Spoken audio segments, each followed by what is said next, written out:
OPS और NPS pension पर घमासान।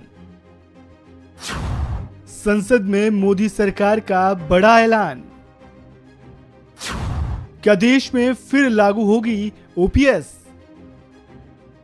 देश में ओल्ड पेंशन स्कीम और न्यू पेंशन स्कीम पर जंग जारी है। पुरानी पेंशन स्कीम पर विवाद बढ़ता जा रहा है। चुनाव आते ही पुरानी पेंशन स्कीम का मुद्दा बाहर आ जाता है। राजनीतिक पार्टियां इसके जरिए अपना वोट बैंक बढ़ाना चाहती हैं, जिसका जीता जागता उदाहरण हमें हिमाचल प्रदेश में देखने को मिला। अब देश में पुरानी पेंशन स्कीम लागू होगी या नहीं, इस पर केंद्र सरकार ने लोकसभा में सफाई दी है। वित्त राज्य मंत्री भगवत कराड़ ने ओल्ड पेंशन स्कीम के बारे में संसद में जानकारी दी।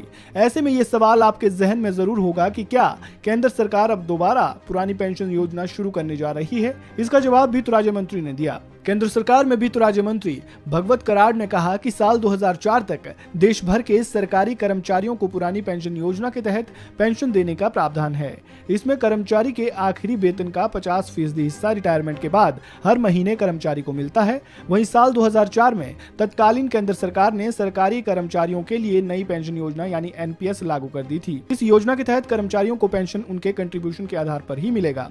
वित्त राज्य मंत्री ने आगे कहा कि राजस्थान, छत्तीसगढ़ और झारखंड की सरकारों ने अपने कर्मचारियों के लिए पुरानी पेंशन योजना यानी ओपीएस को फिर से शुरू करने के अपने फैसले से केंद्र सरकार को और pension fund regulatory and development authority यानी पीएफआरडीए को भी लिखित रूप में बता दिया है।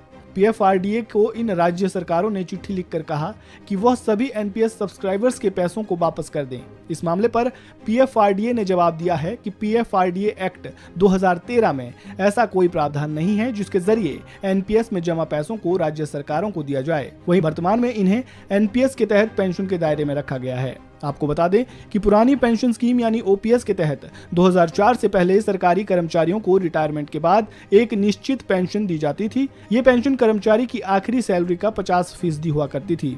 इस तरह से पेंशन की राशि कर्मचारी की सैलरी के आधार पर निर्धारित होती थी।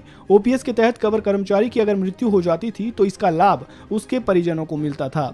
हालांकि 1 अप्रैल 2004 को पुरानी पेंशन स्कीम बंद कर दी गई। इसकी जगह पर सरकार राष्ट्रीय पेंशन योजना लेकर आई है।